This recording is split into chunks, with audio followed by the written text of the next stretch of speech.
Chapter 4 The Road Through the Forest.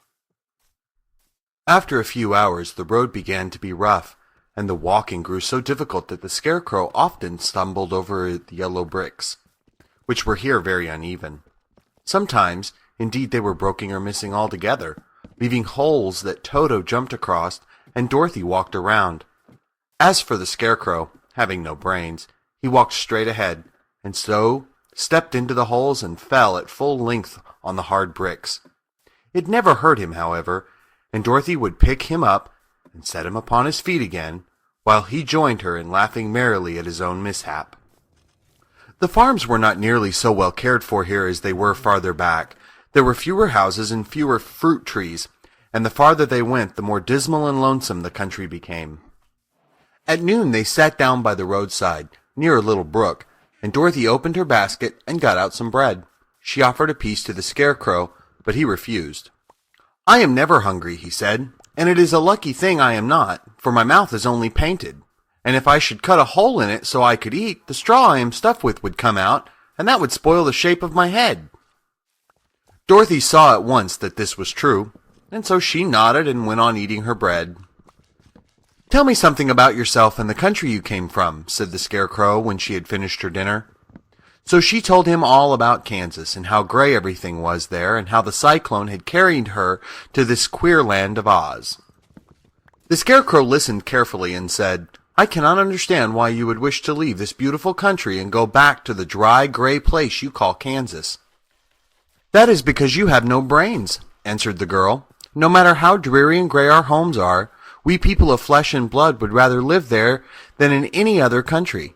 Be it ever so beautiful, there is no place like home." The Scarecrow sighed. "Of course I cannot understand it," he said. "If your heads were stuffed with straw, like mine, you would probably all live in the beautiful places, and then Kansas would have no people at all. It is fortunate for Kansas that you have brains." "Won't you tell me a story while we are resting?" asked the child. The Scarecrow looked at her reproachfully and answered, "My life has been so short that I really know nothing whatever. I was only made day before yesterday. What happened in the world before that time is all unknown to me.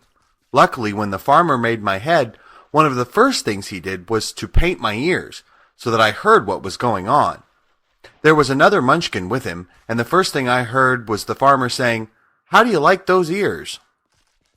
'They aren't straight,' answered the other. 'Never mind,' said the farmer. 'They are ears just the same,' which was true enough.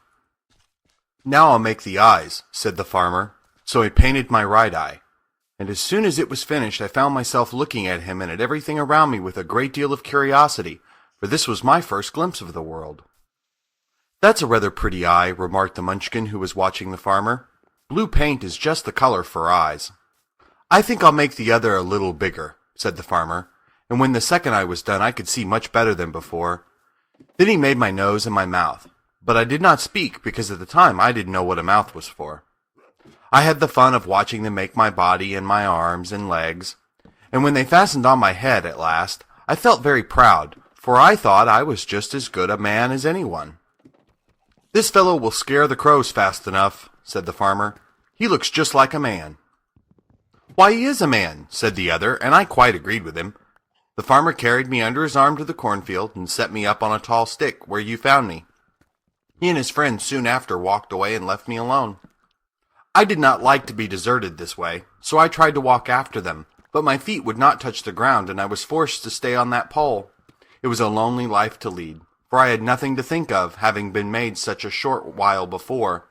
Many crows and other birds flew into the cornfield, but as soon as they saw me they flew away again, thinking I was a munchkin, and this pleased me and made me feel that I was quite an important person. By and by an old crow flew near me, and after looking at me carefully, he perched upon my shoulder and said, "I wonder if that farmer thought to fool me in this clumsy manner. Any crow of sense could see that you are only stuffed with straw." Then he hopped down at my feet and ate all the corn he wanted. The other birds, seeing he was not harmed by me, came to eat the corn too. So in a short time there was a great flock of them about me.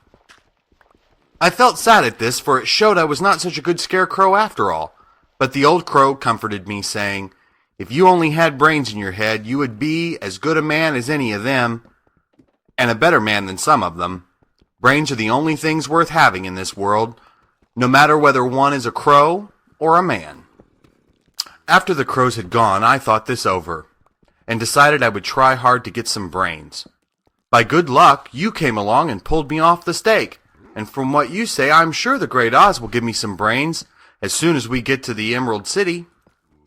"I hope so," said Dorothy earnestly, "since you seem anxious to have them." "Oh, yes, I am anxious," returned the Scarecrow. "It is such an uncomfortable feeling to know one is a fool." "Well," said the girl, "let us go." And she handed the basket to the Scarecrow. There were no fences at all by the roadside now, and the land was rough and untilled. Toward evening they came to a great forest, where the trees grew so big and close together that their branches met over the road of yellow brick. It was almost dark under the trees, for the branches shut out the daylight, but the travelers did not stop, and went on into the forest. "If this road goes in, it must come out," said the Scarecrow. "And as the Emerald City is at the other end of the road, we must go wherever it leads us." "Anyone would know that," said Dorothy. "Certainly. That is why I know it," returned the Scarecrow. "If it required brains to figure it out, I never should have said it." After an hour or so, the light faded away, and they found themselves stumbling along in the darkness. Dorothy could not see at all, but Toto could, for some dogs see very well in the dark, and the Scarecrow declared he could see as well as by day. So she took a hold of his arm and managed to get along fairly well. "If you see any houses, or any place where we can pass the night," she said, "you must tell me, for it is very uncomfortable walking in the dark." Soon after, the Scarecrow stopped. "I see a little cottage at the right of us," he said, "built of logs and branches. Shall we go there?"